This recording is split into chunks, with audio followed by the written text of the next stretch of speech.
दोस्तों, नरक के मार्ग में एक महाभयंकर नदी पड़ती है जिसे वैतरणी नदी कहा जाता है। इस अत्यंत दुष्कर और भयंकर नदी के बारे में भगवान श्री हरि विष्णु ने गरुड़ जी को बताया है। गरुड़ पुराण के धर्मकांड में वैतरणी नदी का विस्तार पूर्वक वर्णन किया गया है। किस प्रकार के पाप करने पर प्राणी को इस नदी से गुजरना पड़ता है तथा इस नदी का विस्तार और आकार कितना है, इस नदी को पार करने में कितना समय लगता है आदि के बारे में भगवान श्री हरि विष्णु ने गरुड़ जी को बताया है। इसके साथ ही गरुड़ पुराण में अन्य एक नदी का वर्णन भी मिलता है जिसे पुष्पभद्रा कहा जाता है। यह नदी अत्यंत पवित्र, सुंदर और सुख प्रदान करने वाली है। इस नदी में गिरने वाले प्राणियों को कौन से सुख की प्राप्ति होती है, इसके विषय में भी भगवान श्री हरि विष्णु ने गरुड़ जी को बताया है। तो आइए जान लेते हैं नरक की वैतरणी और पुष्पभद्रा नदियों के विषय में।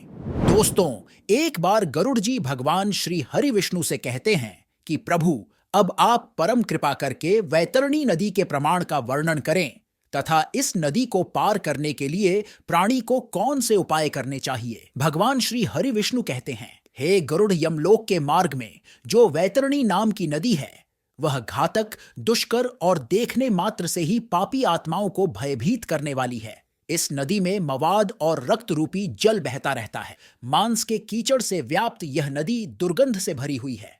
इसे पार करना अत्यंत कठिन है। जो पापी प्राणी मृत्यु के बाद इस नदी के तट पर जाता है तो उन पापियों को देखकर नदी भयंकर रूप धारण करती है। उसके विकराल और भयंकर रूप को देखकर प्राणी भय से कांपने लगते हैं और यम के दूत उन्हें धक्के देकर नदी के अंदर गिरा देते हैं। वैतरणी नदी का जल तुरंत खोलने लगता है। उसका जल कीड़ों तथा वज्र के समान दांत वाले जानवरों से भरा हुआ रहता है।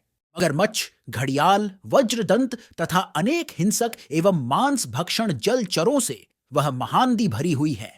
पृथ्वी पर प्रलय के अंत में जैसे 12 सूर्य आकाश में दिखाई पड़ते हैं, ठीक वैसे ही नरक में 12 सूर्य आकाश से उस नदी को तपाते रहते हैं। उस महानदी के गर्म खोलते जल में गिरने वाले पापी लोग पीड़ा से चिल्लाते हुए करुण विलाप करते हैं। उनके मुख से बार बार परिवार जनों का नाम पुकारा जाता है, लेकिन वहां पर उनकी मदद के लिए कोई भी नहीं आता है। दुष्ट और पापी जनों की गति ऐसी ही होती है। वे उस महाभयंकर नदी में इधर उधर भागते हैं। ऊपर से तपते 12 सूर्य की गर्मी से दुखी होकर वे नदी के जल में डुबकी लगाते हैं, लेकिन उससे भी उनके तन को शांति नहीं मिलती है। इस पीड़ा को सहकर वे अपनी आत्मग्लानि से व्यथित होते हैं। वह नदी चारों ओर से भयानक जीवों से भरी हुई होती है। नदी में गिरे हुए पापी उन प्राणियों से भयभीत होकर इधर उधर भागने लगते हैं। लेकिन कुछ आत्माएं ऐसी भी होती हैं जिनके लिए वैतरणी नदी को पार करना आसान होता है, क्योंकि उनके लिए नदी में सुंदर सोने से बनी नौकाएं होती हैं।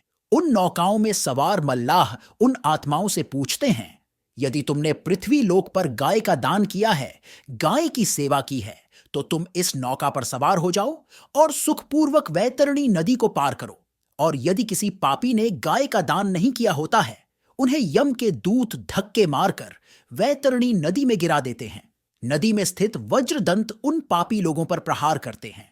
जो पापी मनुष्य ईश्वर की, गुरु की, माता पिता की तथा पितरों की निंदा करता है, उनका अपमान करता है, तो मृत्यु के बाद उन पापियों को वैतरणी नदी में ही गिराया जाता है। जो मूढ़ बुद्धि पुरुष अपनी पतिव्रता और धर्मपरायण पत्नी का परित्याग करता है, उन सभी को वैतरणी नदी के तट पर लाकर धक्के मारकर अंदर गिराया जाता है। जो व्यक्ति शरण में आए हुए मित्र, साधु, सन्यासी, स्त्री, बालक तथा बुजुर्ग का वध करता है, उस पापी को भी वैतरणी नदी में ही गिराया जाता है। नदी के बीच में जाकर वे करुण विलाप करते हुए अत्यंत कष्ट भोगते हैं।